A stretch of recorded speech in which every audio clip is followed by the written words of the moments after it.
You guys suck. No enthusiasm. All right.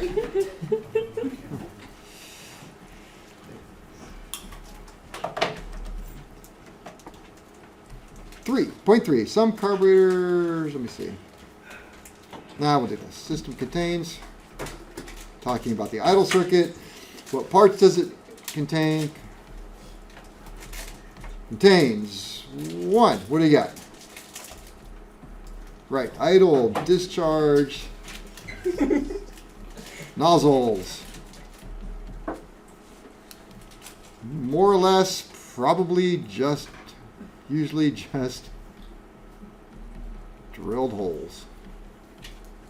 It's nothing fancy, you just drill a hole into the area where the fuel is. You may have, probably do have, several passages. May have several passages. Oh, fun thing to look for as we move through this semester, quarter. A lot of times, this doesn't, you will see funny things. Something, a blockage of some sort, a cap, a plug. That's what I want to say, a cap or a plug. You're like, I don't want a plug there. Hey, remember, drill bits are straight. They got to drill these holes. And so sometimes the only way to drill the hole is to start from here and go all the way through, and then they don't want it open up here, so put a plug in over here. So I may ask that, why is that, what's that plug for? Well, it's just because they don't want to drill a hole there. That's where they drilled the hole. Think about how they made it, and you have an easier time trying to understand it, I think. Let's see. May have several passages. Some above the plate when it is closed.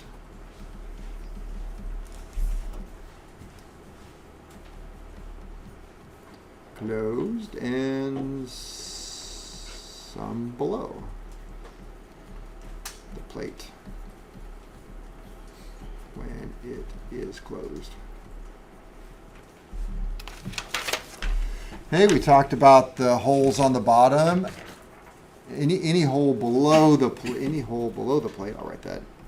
Any hole below the plate will act as an air bleed when it's below the plate. As those holes are exposed above the plate,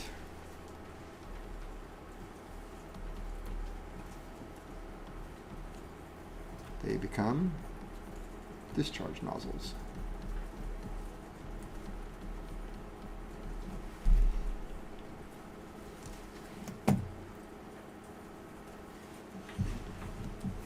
And of course, we have to have the idle air bleed. Well, we can start with idle metering jet. Yeah.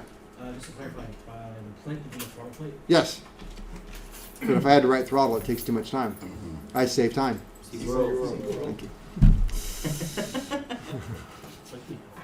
Never gets old, does it? No. Just one.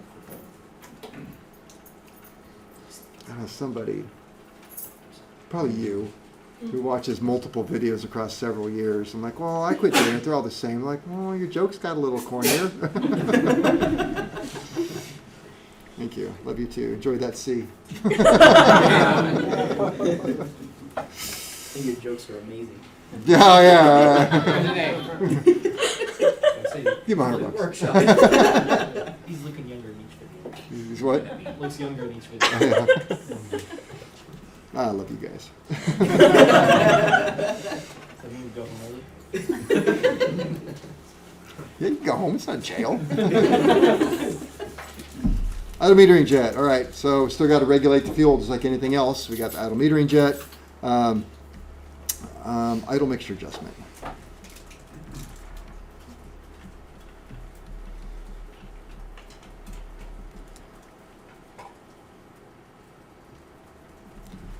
Let me see. Idle mixture adjustment. So idle mixture is set to about, what do you want to say, 50? 50 degrees. Rich of what? EGT. Best power. What I didn't want you to say was EGT. RPM. RPMs. Rich of best power. Is that 50 degrees Fahrenheit? No, it's 50 50 RPM. You said 50 degrees. I know I did. That's why I Seeing said if you were paying EGT. attention. No, I was just trying to trip you up, and it worked. 50 RPM, rich of best power.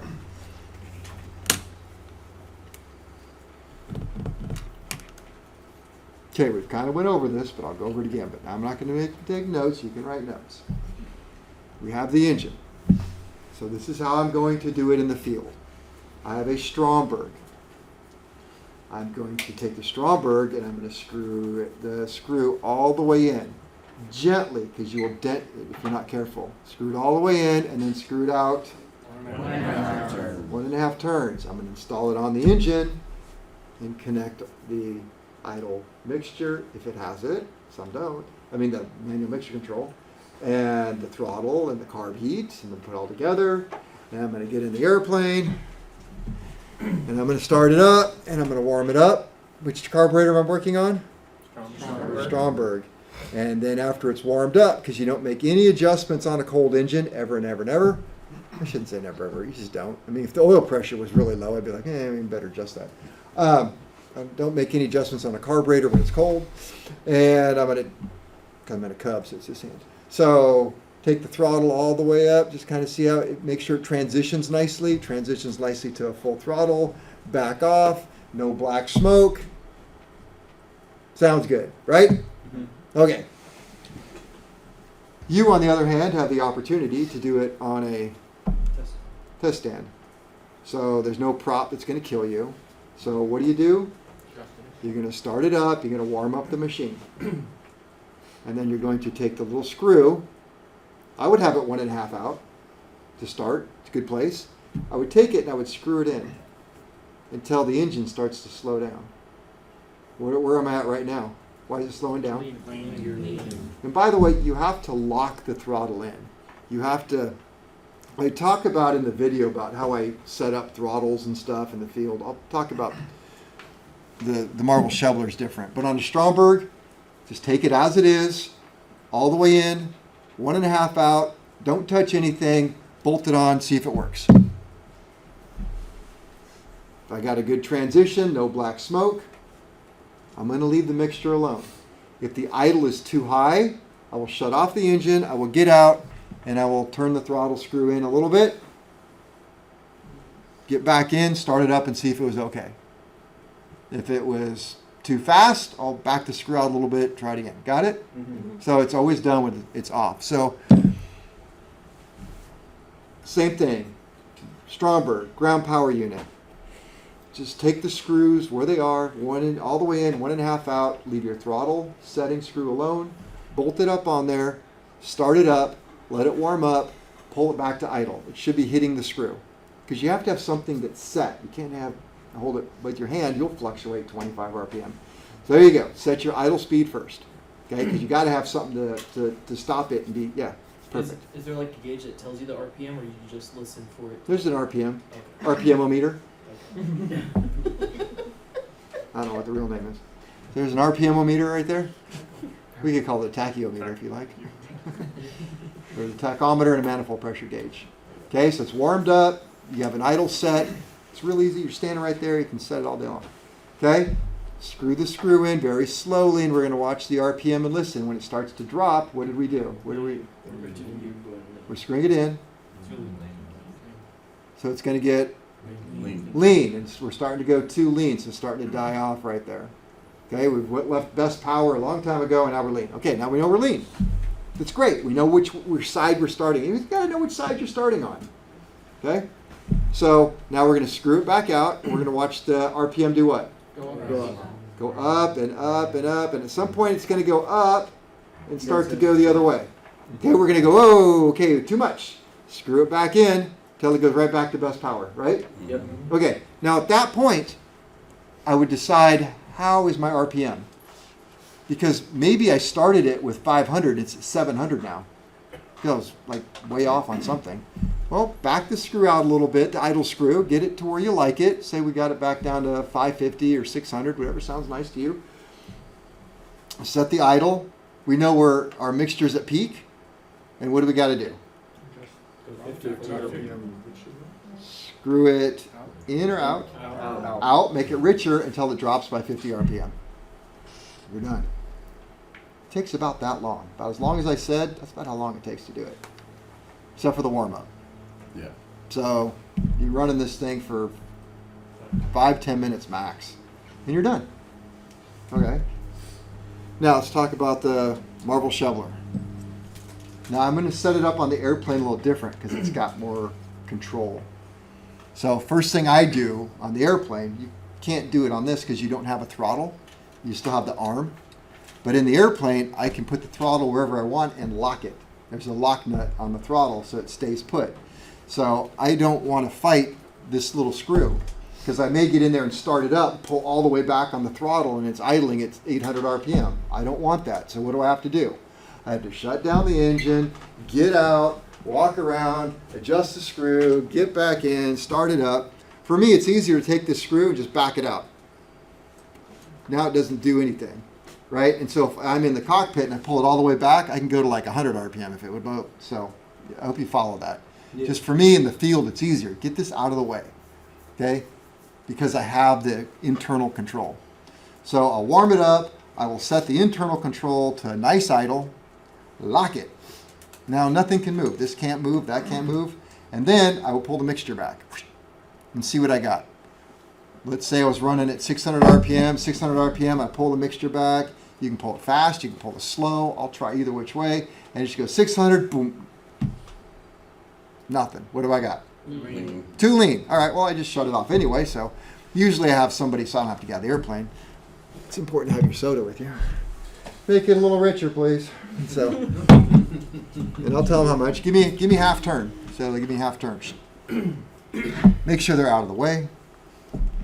Start up the engine, and then you have to clear it, is what I call clearing it. You can't just leave it at idle, so I'll give it some throttle, take it up to maybe 1200, then back it off to where I wanted it, lock the throttle, pull mixture. This time it goes 150, drop. So it's too rich. So I say, all right, close it by a quarter turn.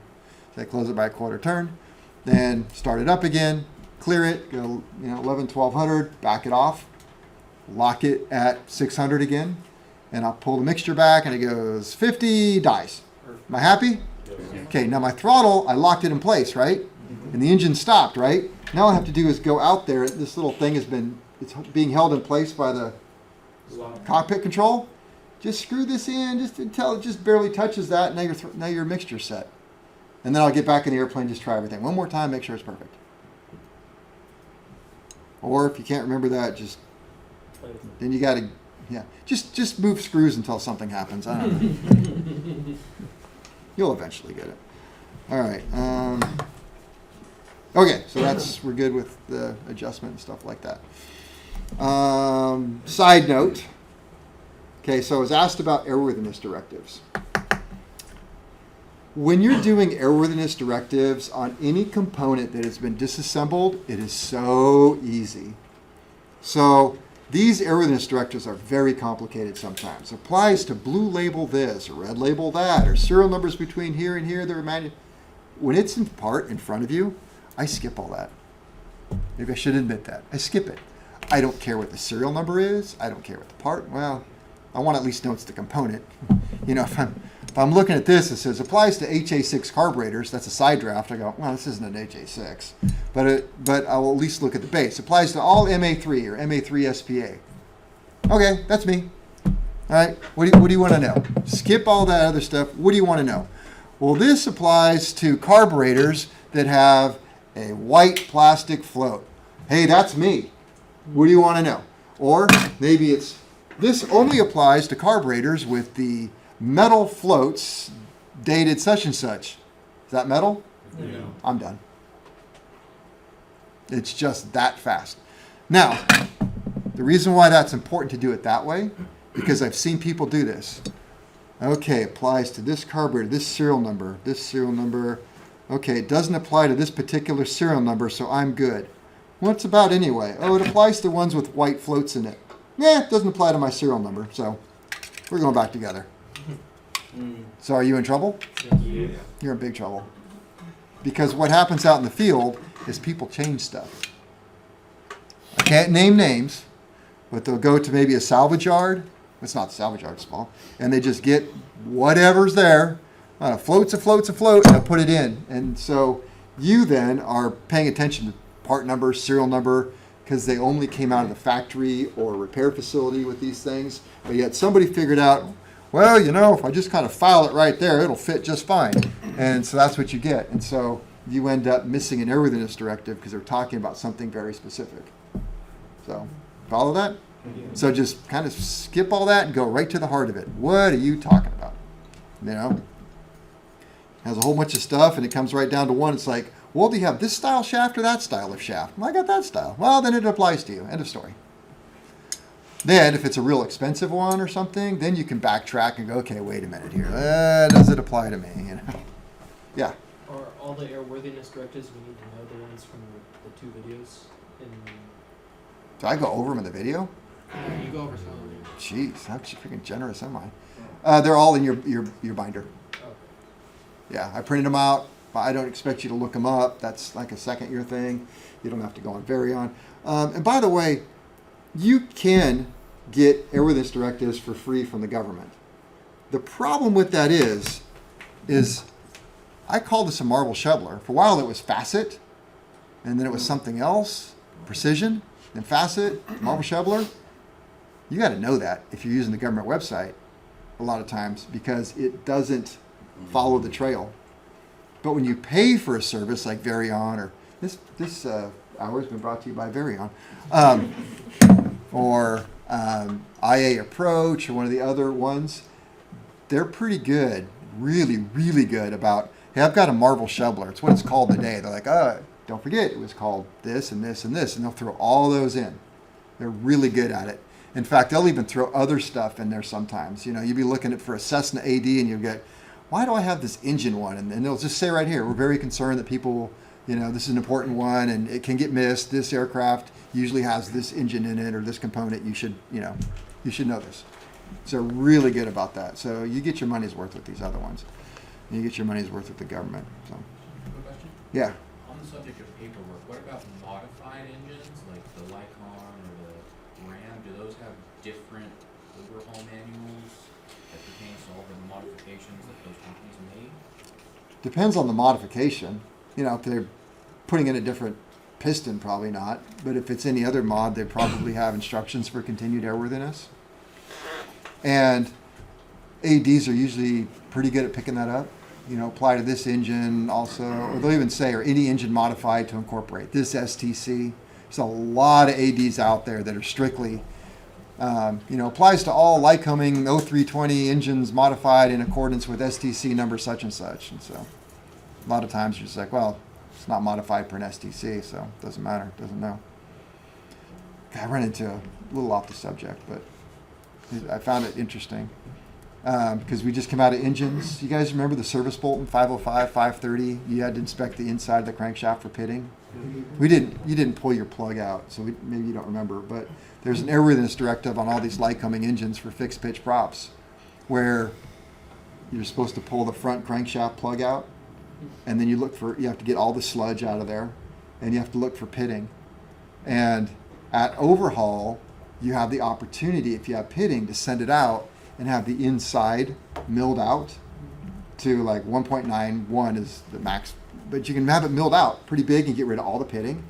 And then remember the joke I told you, put the urethra bond in there and you have to stamp it PID on the outside. Oh. So I actually have a plane in the shop right now where I've never worked on it before, and the guy just kind of bought it. And I'm like, whoa, this AD is, holy crap, this is due. Nobody's paying attention to this. And it's like, due. I'm like, but don't worry about it. I mean, your engine was overhauled. You only have it has less than 100 hours since major overhaul, like 70 hours. I'm like, No legitimate shop would ever send your aircraft engine out without plating the inside on this engine. Otherwise, you got to do this AD all the time, and you'll get cracks. You'll get pitting, which leads to cracks and crankshaft separation. I just got to pull the prop, verify that it says PID, we're good to go. Pull the prop, guess what? No PID. No PID. No PID. Nobody in their right mind would ever send out an overhaul without doing the plating inside. They must have just forgot to put the PID. Pull the front plug out. Oh, God. It is so pitted. So this poor guy's got this plane. So every single 100 hours or every annual, whichever comes first, we have to pull the prop, pull the plug, clean the sludge, clean it all out, and do a dye penetrant inspection on this crankshaft for the next 12 years. And at that point, his engine is no longer usable. What overall shop did it then? It wasn't even a shop. I don't think it was just a guy. And that was the problem. The log entry was just written in pen. Overhauled the engine this date, new superior cylinders or whatever they were, this and that. And there was no mention of any service bulletins, no ADs, no nothing. Just overhauled engine. I don't even think it was test Did he ran. get in trouble for that then? Because he didn't follow ADs? Well, I guess he didn't So say. it was his own, right? His private aircraft. What's that? He wouldn't have to follow that stuff because it's his own aircraft, right? No, you have to follow ADs. You have to. You don't have to do the service bulletin. Yeah. So who's to say that the shop didn't do the AD? So if the FAA went, hey, you didn't do this. Yeah, I did. There was no pitting. It was like 5 years ago. Sorry, it pitted. There was no pitting when I did it. It was pitted. I can tell you right now, it's pretty bad.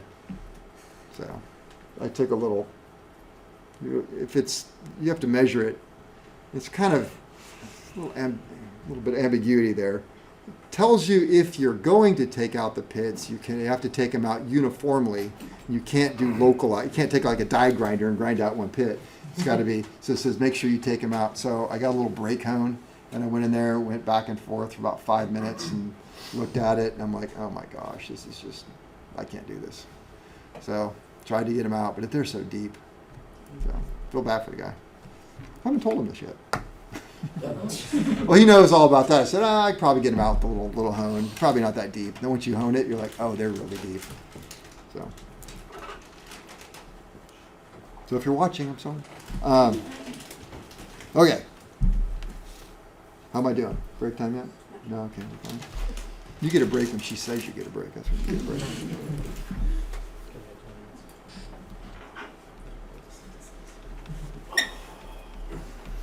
Accelerating system. As far as I can tell, all carburetors have some sort of accelerating system. And why is that important? Why do they all need it? Nervous pilots. Nervous pilots, because what accelerates the engine? Fuel or air? Air. Air. So when you open the throttle valve, the engine is going to accelerate because it just got more air. And it is going to accelerate a little faster than the fuel can keep up in the discharge nozzle under normal operation. So it's going to run lean. If you open the throttle rapidly and it runs very lean, what are you prone to having? Detonation. Not dying. Dying. Just dying. Dying or backfire. Pop, then it goes. So you don't want that to happen. So you want to get a sudden rich mixture to keep that from happening. Not so rich that you get an afterfire, but rich enough to prevent that and a smooth transition. So there is two systems, two types of systems.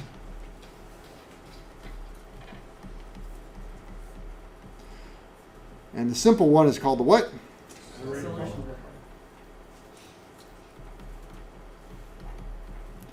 Accelerating well.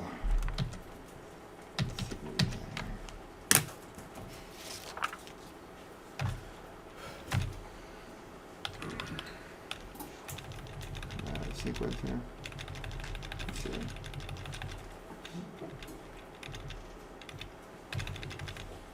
Guess we can use that picture. as you're probably already familiar with, the discharge nozzle in normal operation, all of this red is not red. What is in all of these little chambers? Air from the air bleed. Let me see. There we go. Air from the air bleed. So if all of this is normally air from the air bleed, but when we shut off the carburetor and we're not using it, the float level is going to find its own level all the way across, which then is going to make it look like that. In the off position, this is all going to fill up full of fuel, when it's normally mostly air. But then we go to idle, it's still not being used. So it's still full of fuel. But when we open the throttle valve, the fuel comes out, it's got to take the fuel from all of this area and empty it before air can start coming in. So that is called a what? Accelerating well. All right, accelerating well. Simply a reservoir of extra fuel between the main metering jet and discharge nozzle.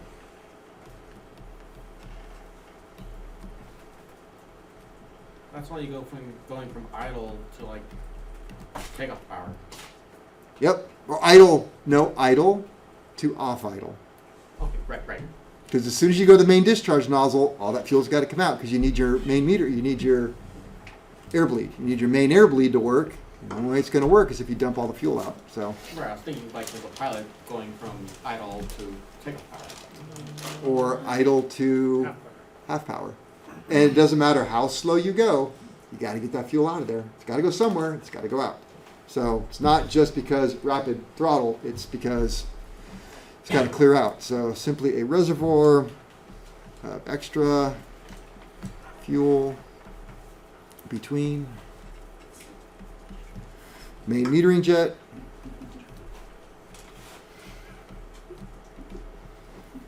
and discharge nozzle.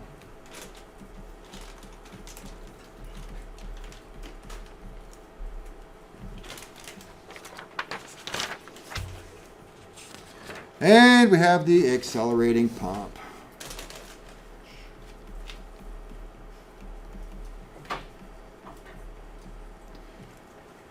Once you get past the little MA3 carburetors, and even most of the MA3 carburetors, it's the smallest Marvel, they all have accelerator pumps. It's not like it's uncommon. I mean, they almost all have them.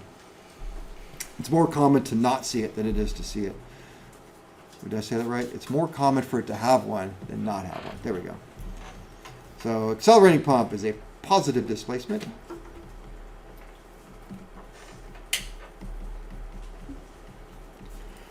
Pump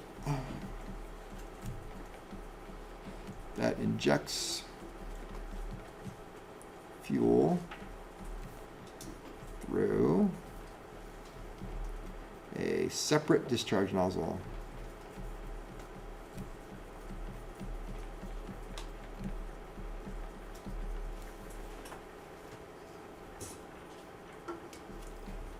And throttle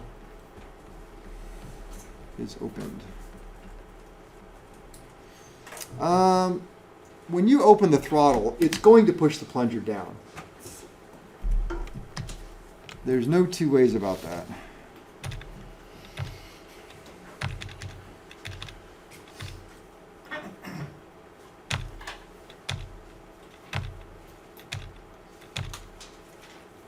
Looking for one picture of one. There we go. This one works. This is the big carburetor, it's MA45. So, on this particular carburetor, MA45 Marvel Schebler, it's actually inside. You can't see the mechanisms at all. But you have this mechanism right here. This is a leather packing inside of here. You got check ball. So when the throttle is closed, idle, it's going to pull this up, drawing fuel in through these check balls and filling this up. When you push the throttle down, it is going to push this down. And when it pushes this down, the fuel cannot go back the way it returned. So it has to go back up to the other check valve and out. Maybe it just dribbles out, but it's going to come out. It's just all there is to it. So you can't necessarily say, well, it's an extra charge of fuel when the throttle is open rapidly. No, it's got to go out. And what it does will depend on how fast you open the throttle. I tried Tom's carburetor, and he had a pretty good one. I held it right here, and it went over the lights in the shop. So it went up a good, more than that. So it scored pretty good. The nice thing about these is you can use them to help start the engine. Oh, yes. So, you know, and the old-timey cars, you know, that had carburetors, you'd see people, Like a you know, primer finish. they would kind of hit the throttle a couple times. Now, you guys are a little young for that, but, you know, old Mustang or something, you pump throttle a couple times. Well, it's got the exact same thing in it. And so every time you did that, it would eject fuel down into the engine. And that works. So I'm just curious. Okay. So,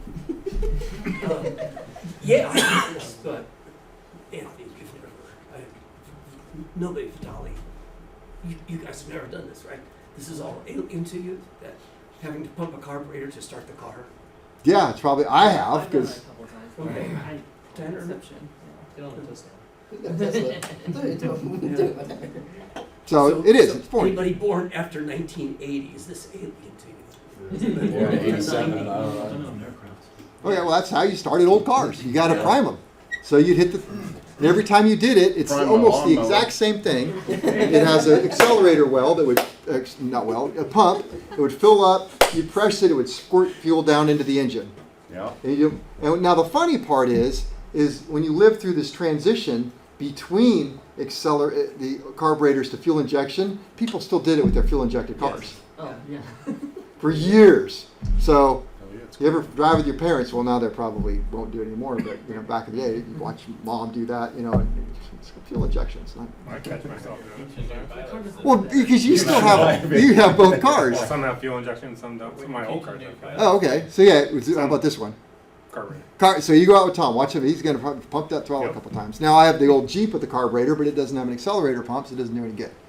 All right. So the old cars do that. Well, you can do the same thing with an airplane, and I do. So to get my airplane started, I don't know. I just give it a shot of prime, and then I'm tired of doing that, so I just hit the starter. And if it doesn't start, you watch me. I'll shove it in real quick. Okay, but it's really dangerous to do that if you don't know what you're doing, because where does it shoot the fuel? In the injury. Well, in the Marvel Schebler, it's there. It's got the pipe, goes right in the middle, so it's going to spray it straight up. So straight up. Think about your light coming. What is straight up? About that far up does what? Turns 90 degrees. Yeah. So fuel goes up, hits that thing, and goes right back down. Falls through here, and goes into the air box, where you get a nice puddle of fuel down here. If you get a backfire, then you will have a fire. a fire. And what good did it do you to spray it up, go down, and have a puddle right here? Is that going to help start it? No, so don't do that. So when I do it, the engine is cranking, drawing fuel, and then if you do it, it will go up and make the corner a little bit. I have a little bit different intake system, but it will then go into the pipes this way and up into the engine. So it has to be cranking when you do it, or you're just asking for a fire. So what about the accelerating well? Can I use an accelerating well to help prime my engine? Well, the well's full of fuel. There's not Yeah, going on try to enough. get That- it out of there. So when I jazz the throttle, it's all jazzing the throttle. What happens to an accelerating well? Nothing. It's like, what are you doing? Still Okay, so accelerating well, you can't use it to prime the engine to start. All right. What about the accelerating pump? Can you use it to prime the engine to start? Yes. Yes, very carefully. Be careful with that, but you absolutely can. All right, accelerating pump, I think we're good there. Positive displacement pump that injects fuel. I have this in my notes. If the throttle is open slowly, fuel in pump is bypassed around plunger. There's no bypass there, No, there ain't. so I'm not gonna write that. It's like Yeah, that's. it's a leather packing. Yeah, that's. This leather packing, I'd be very careful with. It should be lubricated. Make sure it goes in correctly. Be very gentle with them. Put a little bit of oil or something on it. Manual tells you. And put it in there so it has something to slide on. It has this spring right here. What is the spring about? Compression. What's that? The liquid can't compress, so if you advance the throttle too quickly, you just get stuck on it. Yeah. So without that spring, if I went to jam the throttle forward, I could only move the throttle forward fast as this fuel would go through this system. I'd be like, come on, I gotta go. Okay. But with the spring, I can jam the throttle forward rapidly, which is still not a good idea, but if I got excited and did that, then the spring will compress, allowing you to do that, and then the spring would then push out and push the fuel out. So that allows you to do that. By the way, this right here, that's the air bleed that's attached to the throttle arm. So I told you on my carburetor, when I go to wide open throttle, this is the throttle plate right there, throttle shaft. This is going to come up and push that,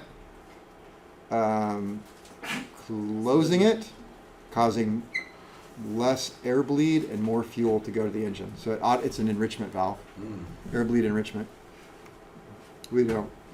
This is one of the extra projects you can study, this carburetor. I only have 2 of them.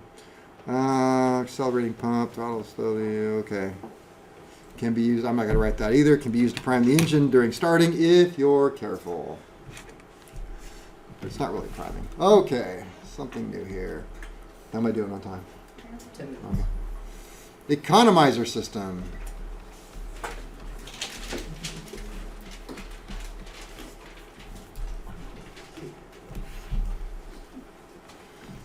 Economizer system 1, AKA stands for also known as power enrichment.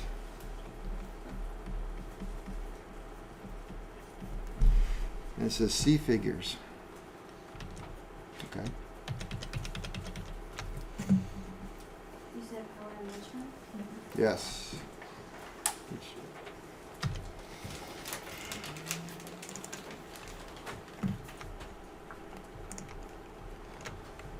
There we go. Well, what figure I wanted myself to see? Mixture control, AMC, Marvel Schebler, economizer. Is that what I'm doing? Economizer systems. Okay. What kind of pictures do I have? Oh, these stupid things. Okay, got it.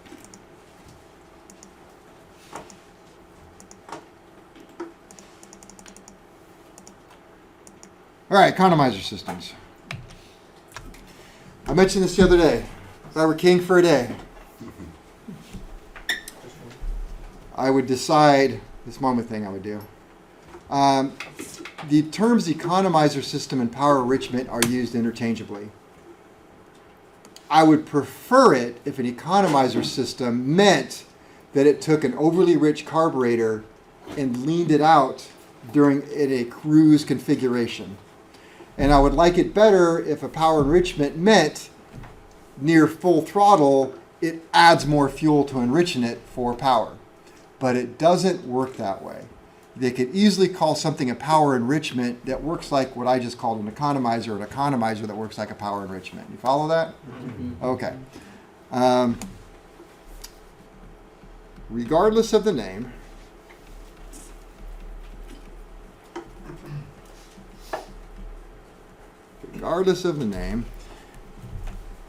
it enriches the mixture above cruise settings, which would be 60 to 70% power. So if you're above 60 to 70% power, you're going to get a richer mixture.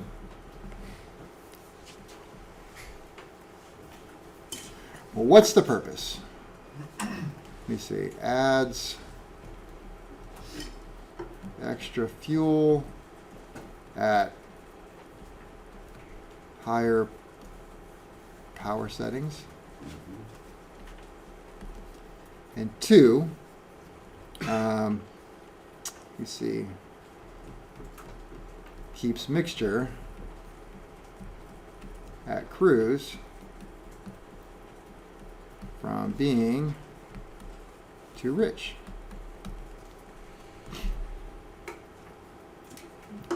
In some ways, that's a total lie. Because I use the word Power settings. Some carburetors only know throttle position. So, power setting is a function of, it's just feel weird always saying my airplane, but it's what I'm thinking about. So just tell you what I'm thinking about. Because of the instrument I have, it has a percent power reading on it. So it tells me right what my percent power is. And it's reasonably accurate. It's just a pre-programmed thing, and it's based upon what? RPM and manifold pressure and temperature. So manifold pressure, temperature, RPM. Probably ambient pressure too. I'm trying to think if it has one. Temperature, manifold pressure, RPM. Between those things, it's going to give me a reasonable idea of percent power. So if I climb to 16,000 feet and I have, well, if I start right here, I go to take off from right here, almost at sea level. It's cool today, so it's probably going to give me density altitude here is probably sea level or less. And I push the mixture in and the prop in and the throttle in all the way, and I take off. And I look over on takeoff at my percent power. What is it going to probably say? Come on, man, give me a break. About 100%. I'm at sea level. It's a cool day. Wide open throttle. Max RPM. Should be 100%. And I don't change anything. And I go up to 16,000 feet. And I look over and I'm like, shoot, I was 100% a half hour ago. An hour ago. Why is it saying 50%? Too rich mixture and air pressure. Air density. Air density, yeah. So where's my manifold pressure? Way lower than it used to be. So just because I climbed, I went all the way up to 16,000, and now I'm at 50% or less power, but I haven't changed a single knob in the aircraft. But I will guarantee it will say that some number significantly under probably 60%. So if I had a power enrichment or an economizer system, would the economizer system compensate and go, well, hey, we're below 100% power? No, it won't. Why? Because I'm still full throttle. Mm-hmm. And I have, let me see. I have that one. And so with this butterfly all the way open, this little thing right there is going to roll up here. It's going to touch this pin. It's going to push that pin in. It's going to take that. It's going to close that off right there. And it's going to give me a power enrichment. Yep. So it thinks I'm at 100% power, but I'm not. So is it going to dump more fuel in my engine thinking, oh, he wants more fuel? Yeah, it sure is. So I'm going to have an overly rich mixture that whole time. Now, if I back off on the throttle a little bit, which would be manifold pressure in this case, then it's going to undo that and lean it a little bit, but still be over it. So my point being, you have to be careful. Not everything is based upon a power output. It's based upon where do you have your throttle set, which is not helpful. Let's see. We got that. I've got 5 types here. Let's see. And I think every time I do this, I either add one or subtract one. And I'm just going to do it like this. Have needle type, piston type.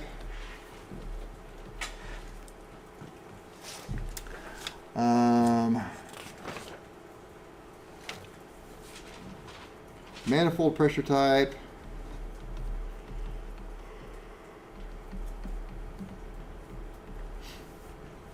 Back suction type.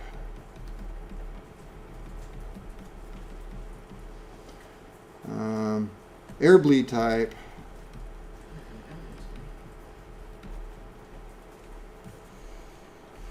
And, see, there's 6. The mystery one.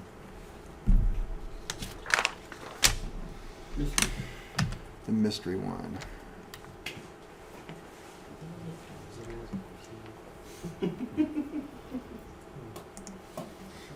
All right. What I'm how am I doing for time? You got 5 minutes. 5 minutes. I have 5 minutes. What I'm expecting from you guys at this point in your career, because you're getting a lot of education under your belt, you should be able to start looking at things and figuring out how they work on your own. Want to be mechanics, kind of what you have to do. That's what mechanics do. We look at stuff and go, I can figure that out. Right? It's not hard.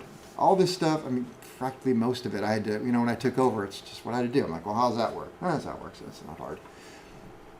So when I show you these simple pictures, you should be able to go, okay, I know enough about carburation, leaning, being rich, fluid flow. This is not hard. I'm going to walk you through it, but then at least I hope you go, oh yeah, I see that.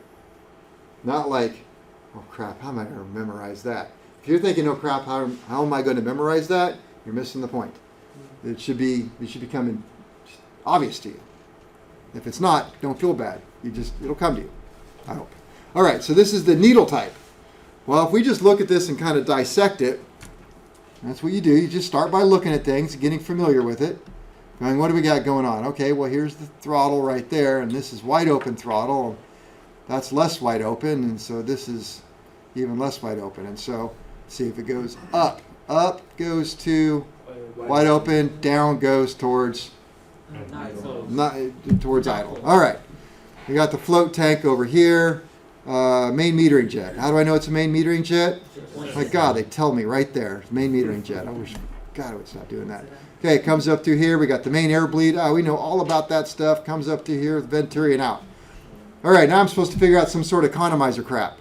All right, what do we got here? Well, as we go to full throttle, this thing here is going to go up. When that goes up, what happens?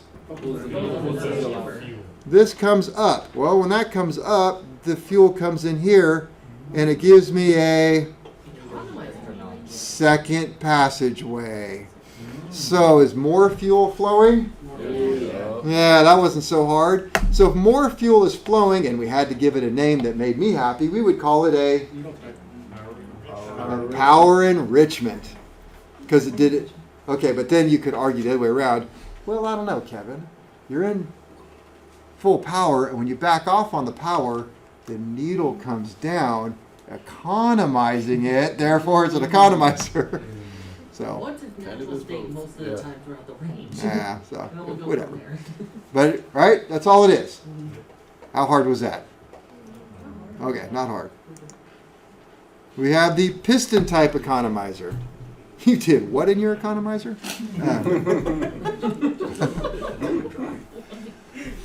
All right. Let's try. Let's see. We got some pistons, orifice. All right. Let's do with what we know here. Okay. We got the throttle. Doesn't seem to be connected to anything. Got an air bleed. Comes down. Discharge nozzle. What is right here? Main metering jet. That's not doing anything. That's blocked. Float chamber. Okay, this is normal operation. Got a float. Comes down through here. Goes to the main metering jet. Up. Okay, normal. Everything looks cool over there. Now let's look over here. All right, so when we go to full throttle, it looks like something might press on this.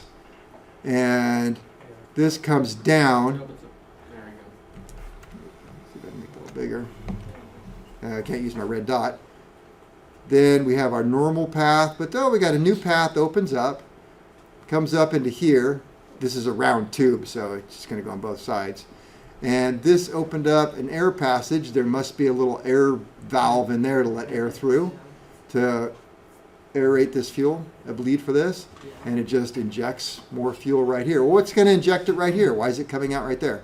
That's the way they made it. There's what? That's the way they made it. Huh? That's the way they made it. Great, that's what he said. What do we have right here? Venturi. Venturi. So it's low pressure in this area. That's going to draw it out. So what does this basically sound like? Another passage.